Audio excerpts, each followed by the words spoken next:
আসসালামু আলাইকুম। আশা করছি যে যেখানে আছেন ভালো আছেন, সুস্থ আছেন। আজ আমি আপনাদের সাথে শেয়ার করব খুবই ঝটপটভাবে একটি আইসক্রিম রেসিপি। এর জন্য প্রথমে আমি এখানে কিছুটা পরিমাণে লিকুইড দুধ নিয়ে নিয়েছি, তারপরে দিয়ে দিলাম কিছুটা পরিমাণে চিনি, আর তারপরে দিয়ে দিলাম কিছুটা পরিমাণে গুঁড়ো দুধ, আর এরপরে দিয়ে দেব কিছুটা পরিমাণে মিষ্টি দই।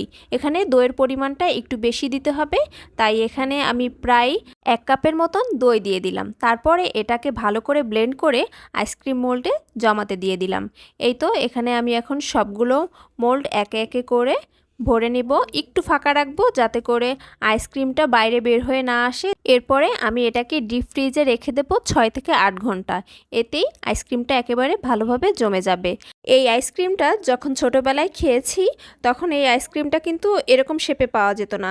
আমরা যে ছোটোবেলায় পেপসিগুলো খেতাম ঠিক সেভাবেই এই দই আইসক্রিমগুলো পাওয়া যেত। খেতে কিন্তু ভীষণ ভালো লাগতো। আমার এখনও মনে পড়ে এই আইসক্রিমগুলো অনেক বেশি কিনতাম। আর এ কারণে ছোটোবেলার সেই স্মৃতিটাকে তাজা করতে আবারও আমি তৈরি করে ফেললাম দই আইসক্রিম। এই তো আইসক্রিমটা একেবারে জমে গিয়েছে। আর এই যে দেখুন, আইসক্রিমটা বাইরে বের করার পর আমার একটু খুলতে দেরি হয়ে গিয়েছিল, এর জন্য কিছুটা পরিমাণে একটু গলে গিয়েছে, কিন্তু এটা খেতে কিন্তু ভীষণ মজা হয়েছিল। আশা করছি ভিডিওটি আপনাদের ভালো লেগেছে। আল্লাহ হাফেজ।